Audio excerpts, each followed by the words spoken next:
Mathayo 12 mstari wa 43. Biblia inasema hivi: pepo mchafu amtokapo mtu hupitia mahali pasipo na maji, akitafuta mahali pa kupumzika asipate. Twende. Halafu usema, nitarudi nyumbani kwangu nilikotoka. Hata akija aiona tupu, imefagiwa na kupambwa. Twende. Mstari 45. Maana huenda akachukua pamoja naye pepo wengine 7 walio waovu kuliko yeye mwenyewe, nao huingia na kukaa humo, na mtu yule hali yake ya mwisho huwa mbaya kuliko ya kwanza. Ndivyo itakavyokuwa kwa kizazi hiki kilicho kibaya. Kitu gani nataka kuzungumza kutokea kwenye mstari wa 45? Usichague rafiki ambaye ni dhaifu. Sasa usije ukasema sasa wote tunajua kwamba tuna madhaifu. Au unajijua wewe ni dhaifu kwenye maeneo fulani. Kwa nini uchague mtu mwenye udhaifu kwenye maeneo hayo hayo? Kwa nini uchague mtu mwenye udhaifu kwenye yale mambo ambayo wewe mwenyewe huwezi?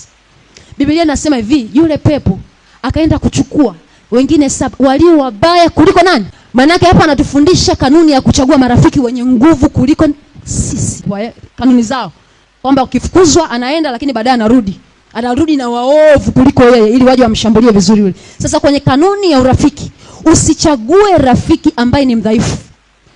Kwa nini nasema rafiki ambaye ni mdhaifu? Kwa sababu kazi mojawapo ya rafiki kwenye maisha yangu ni kuninoa, ni kuniongezea thamani, ni kuniboresha. Mimi wa jana sio wa leo, mimi wa leo sio wa kesho, kwa sababu nimechagua kuambatana na mtu mwenye nguvu kuliko mimi.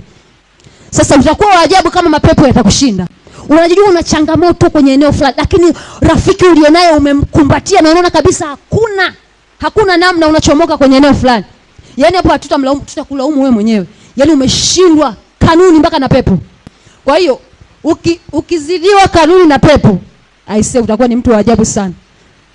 Yeye anapata akili, anajua kwamba nikishachukua 7 waovu, kwa sababu yule alijidai amenifukuza, alijidai ameniambia toka kwa jina la Yesu. Sasa hivi narudi, nikikuta tu ameacha tu kale kagepu, tamkomesha. Unaona kabisa una struggle kuomba risali moja, lakini kuna mwenzako kanisani anaomba masaa 3, lakini unahangaika na mwenzako ambaye anaomba nusu saa. Yaani ndio marafiki. Mkikaa mnashauriana ujinga, anayesema maombi ni magumu, ni acheni tu. Aisee, kuomba ni kazi sana. Lakini unakuta na mtu risala kwanza raga baba mpaka masaa 3. Wewe umekaa na yule mjinga mwenzio, mnaambiana kwamba hivi, aisee, kuomba ni kazi. Wewe unaonaje? Na mimi mwenyewe naona ni kazi. Haya mambo ni ya Yesu tu. Huo ni ujinga na utaendelea kufeli. Kwa nini usiende kwa yule mtu wa masaa 3 ukamuuliza unafanyaje? Naomba urafiki na wewe, nataka kuwa kama wewe, nataka niombe kama wewe. Kama utachagua kuwa sawa na huyu mtu